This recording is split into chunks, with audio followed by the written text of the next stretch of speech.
Explaining football to the friend who's just there for the nachos? Hard. Tailgating from home like a pro with snacks and drinks everyone will love? An easy win. And with Instacart helping deliver the snack time MVPs to your door, you're ready for the game in as fast as 30 minutes. So you never miss a play or lose your seat on the couch or have to go head-to-head for the last chicken wing. Shop game day faves on Instacart and enjoy $0 delivery fees on your first 3 grocery orders. Offer valid for a limited time. Other fees and terms apply. On today's Smart 7, Labour does big business at Investment Summit, UN condemns Israeli attacks on peacekeepers, and lots more. It's Tuesday, 15th of October, it's National Mushroom Day, and happy birthday, Dominic West. The Smart 7. It's news, but not the news.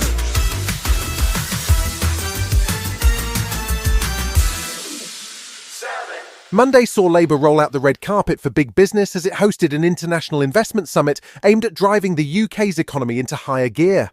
Guests, including CEOs of some of the world's biggest companies, got to meet King Charles, were serenaded by Elton John and served food by 3-star Michelin chef Claire Smith. Prime Minister Keir Starmer says it's all about one thing. Growth is the cause that binds us together. It's why we've made it the number one test of this government. And I'm determined to do everything in my power to galvanise growth. The government are calling it a huge success, booking what they say is £63 billion worth of investment and 38,000 jobs. Culture Secretary Lisa Nandy says the investment reflects faith in the new government's plans. They're excited about the prospects that a genuine partnership with a stable British government affords to them. And Britain is open for business and we have a serious government that is going to enable living standards to improve. The US has pledged additional air defense systems for Israel, along with US crews to operate them after Sunday's drone attack by Hezbollah.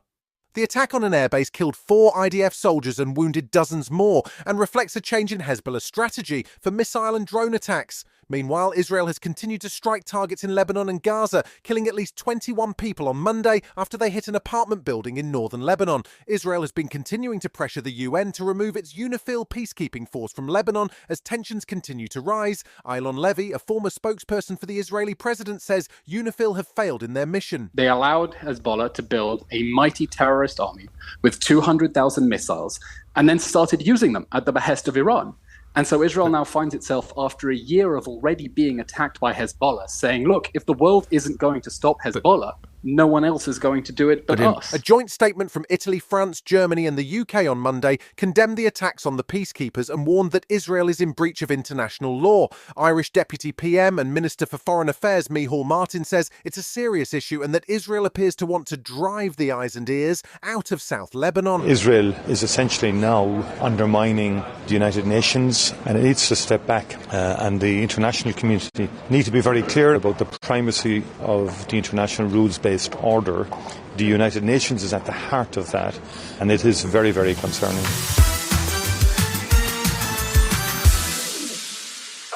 Hurricane Milton blew Ukraine's victory plan summit off course last week after US President Biden pulled out to take care of the potential natural disaster at home. He's due to travel to Germany later this week, but it's unlikely the full Ukraine summit will now go ahead. And Ukrainian President Zelensky has been busy visiting individual European leaders, including Keir Starmer, Olaf Scholz, and even the Pope, to drum up support. Zelensky says North Korea is now supplying troops as well as weapons to Russia, and the EU foreign ministers discussed the situation at their meeting on Monday. Sweden's Foreign Minister Maria Malmer Stenergard says there will be consequences for those who side with Russia. Swedish and European support continues to be strong, and we will continue to stand with Ukraine for as long as it takes. We need to continue working on the sanctions against those who somehow contribute to Russia's unlawful war in Ukraine.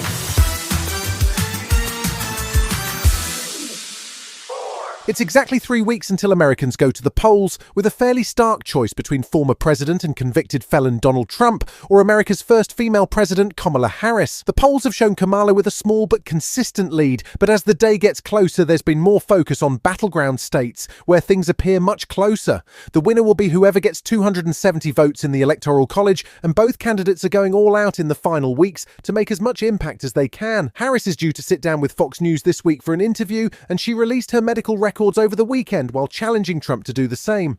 His staff won't let him do a 60 Minutes interview. Every president for the last half century has done one, anyone who's running for president. He will not debate me again. I put out my medical records. He won't put out his medical records. And you have to ask, why is his staff doing that? Still to come on the Smart 7, Ben Stokes heads back to the crease and Anna Kendrick steps up right after this. 88% of the workweek is spent communicating, so it's important your team does it well. Enter Grammarly. Grammarly's AI helps teams communicate clearly the first time. It shows you how to make words resonate with your audience, helps with brainstorming, and lets you instantly create and revise drafts in just one click. Join over 70,000 teams and 30 million people who use Grammarly to move work forward. Go to Grammarly.com/enterprise to learn more. Grammarly. Enterprise-ready AI. Welcome back.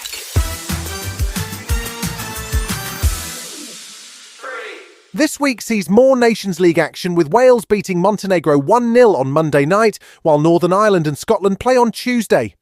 There's Formula One action this weekend as the roadshow heads to Austin, Texas for the US Grand Prix, and Tuesday sees England back in action in Pakistan for their second test. The first game in the baking heat of Multan ended with a record-breaking win for the English side, and Pakistan have reshuffled their team before the next round. There are some changes on the England side too, as Ben Stokes makes a long-awaited return from a hamstring injury. He's looking forward to getting back to it. I've always sort of had this mentality as to, if I do get injured, I always try and make sure that I'm coming back fitter when I got injured, if that makes sense. I feel that puts me in a really good headspace for my recovery and rehab, because then I've got not only have I got a goal to work towards in terms of getting back on the field, but a goal, away from that as well.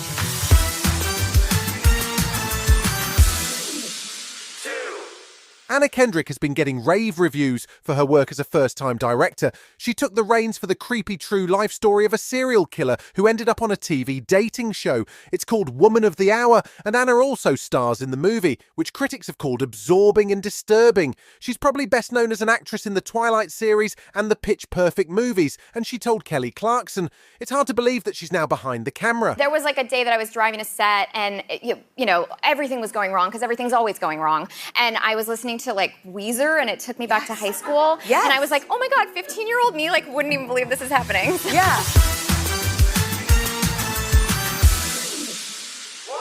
If you've been meaning to watch season 1 of Apple TV Plus's dark science fiction show Silo, then maybe you better pause the podcast here and get up to speed. Season 2 of the show is on the way in November, and it's almost impossible to talk about the trailer without giving away the plot of season 1. Rebecca Ferguson stars alongside Common and Tim Robbins in the futuristic show set in a post-apocalyptic world where 10,000 humans live in a single silo a mile underground. But all may not be what it seems as we follow Rebecca's character Juliet on a voyage of discovery. The lies have to stop. People are saying it's time for a rebellion. You can't control what she means to people. I need to know what happened here. For my friends, my family. All we're trying to do is survive. You've been listening to The Smart 7. We'll be back tomorrow at 7 a.m. Hit that follow button and have a great day. Give us 7 minutes, we'll give you the word. 1-800-Flowers.com knows that a gift is never just a gift. A gift is an expression of everything you feel and helps to build more meaningful relationships. 1-800-Flowers takes the pressure off by helping you navigate life's important moments by making it simple to find the perfect gift. From flowers and cookies to cake and chocolate, 1-800-Flowers helps guide you in finding the right gift to say how you feel. To learn more, visit 1-800-Flowers.com/ACAST. That's 1-800-Flowers.com/ACAST.